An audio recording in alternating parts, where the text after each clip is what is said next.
Hello everyone, welcome to another video. This one is on a different topic. I've just wanted to start kind of doing a video log of my new efforts at taking care of myself.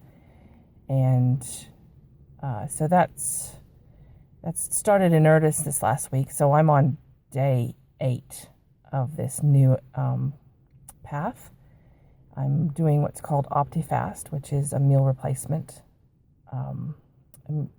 plan. It's 3 meal replacements a day and at least 2 cups of low starch vegetables.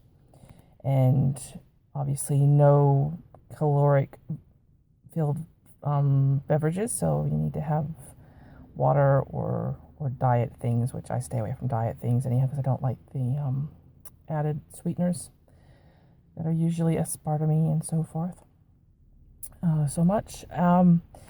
So yeah, what spurred me to do this is I usually stay clear away from meal replacements, ever since I tried Slim Fast 30 years ago or whatever it was. Probably not 30 years ago, but more like 20, 25.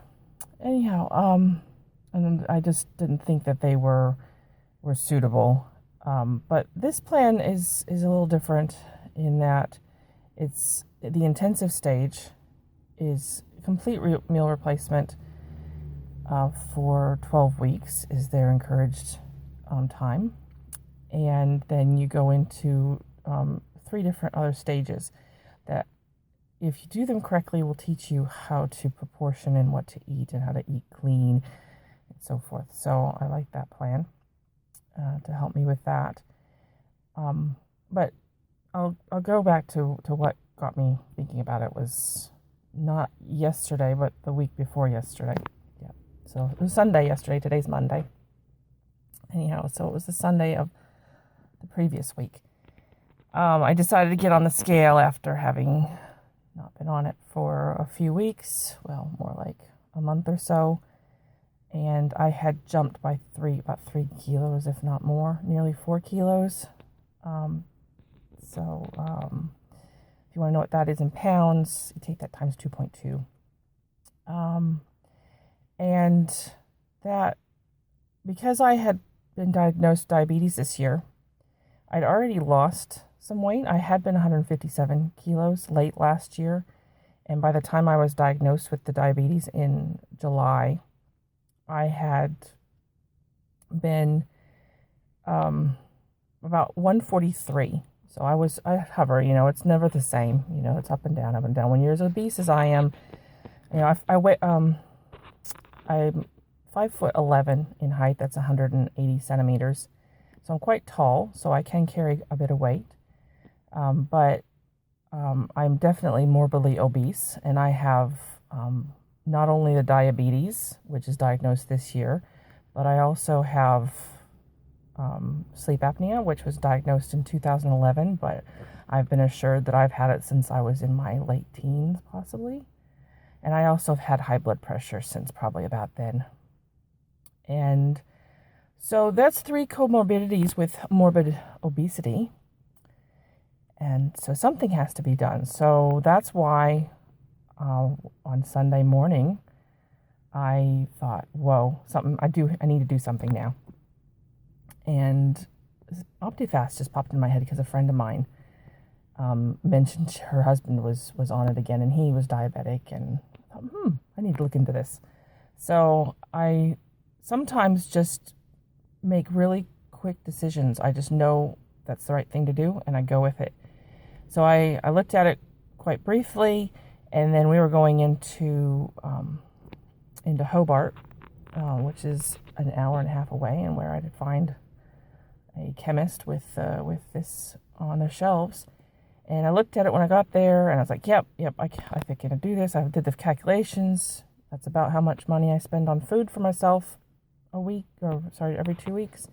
So I bought enough for 2 weeks. I thought, I'll give this a try. 2 weeks. So I'm halfway through that now. And I started out, like I said, on that Sunday morning at 146.9. And I think the next day, on the Monday when I started the Optifast, I'd actually lost quite a bit overnight, so I'm probably retaining water, and it's up and down. So I was 146.3 on Monday morning when I started this, and this is Monday morning of the week, following week, so I'm on day 8, and I weighed myself every day, and it was every day, consistently decreasing until about Friday. And so I'm at 140.7 this morning. I've been that all weekend. So I've lost, 6.2 kilos? Yep, 6.2 kilos in a week. Mostly water weight, I'd say, because it went off so quickly. And now it's it's going to stay probably the same for a little while, but I'm not gonna get disappointed from that, because I've learned something really interesting, and I don't know if anybody, or not as many people, know this as should, especially those of us who've battled weight for so long and we've tried everything and we get so discouraged. This is called the whoosh effect. Okay, I love that word, whoosh.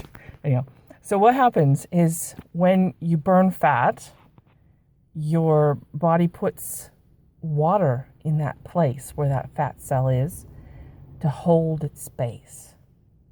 And then it's so that, I might get some more food here and be able to put something back in there. What happens is you're retaining water in that place, and then all of a sudden the body's like, oh, I need to get rid of this because it's not going to get refilled with fat. I'll get rid of it. And you have a massive, massive loss of that water. So you're always burning fat if you're doing the right thing to lose weight, which is, makes sense.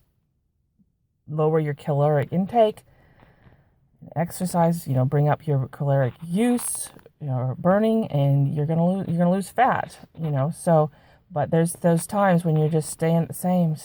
You think you're not losing anything, and it's because that water retention in there.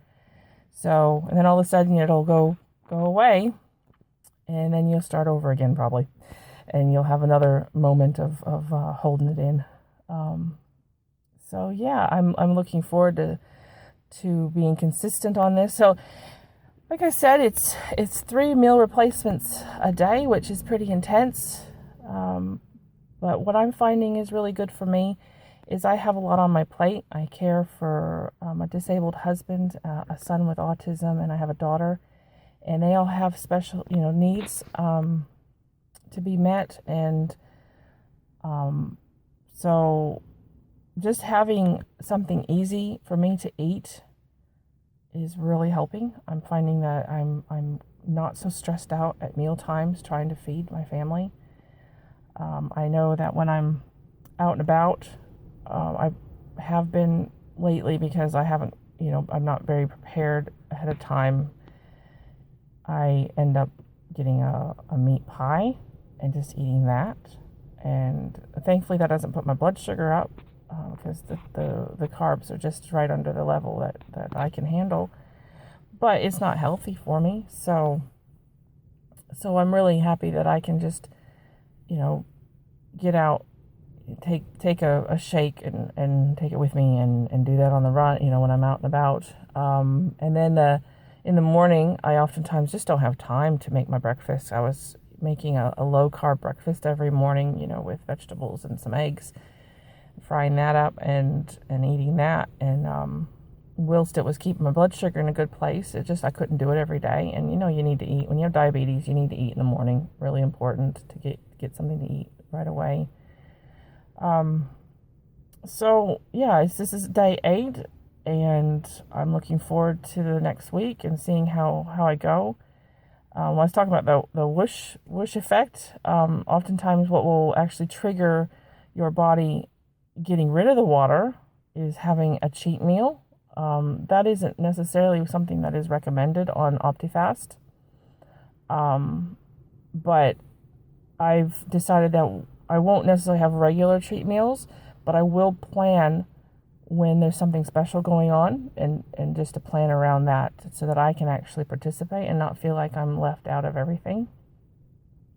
And so I've got a cheat meal going to a Christmas lunch on Wednesday, so I'm looking forward to that, and that's really helped me to, I was presented with some real challenges over the weekend. I had Krispy Kremes in the house that the kids wanted, and I was able to say no. I didn't even have a bite. That was on Saturday, and then yesterday I had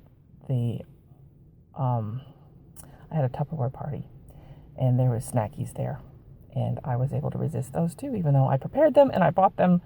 I didn't have anything, so I'm really proud of myself that I'm able to do that. And that's one thing with a very low calorie diet like this, which by the way is about 800 a day, is you do lose the appetite to a degree. Some people don't. I've varied. It hasn't been very strong. I get a little bit munchy, and I just eat a mushroom or a piece of vegetable or whatever, because the vegetables are unlimited. You can have as many as you want, so that's really cool and helpful. And so that's my my new endeavor with taking care of myself. Really important, because a lot of people depend on me, and I need to make sure that I'm healthy and that I can really enjoy the rest of my life. I'm 41 years old, nearly 41 and a half, and I've lived half my life, so I really want to make sure that I can really enjoy the rest of my life, the next 40 years. And maybe I'll get some more. Maybe I'll have more than that. Let's hope. Anyhow, so that's my weight loss video log. So I'll check in on that as well with my videos every week, maybe not every week. We'll see. Just see how we go, how I'm feeling, if I have some news to update and all that. So I hope that you enjoyed this video, and thank you for watching, and I'm off to make another one after this.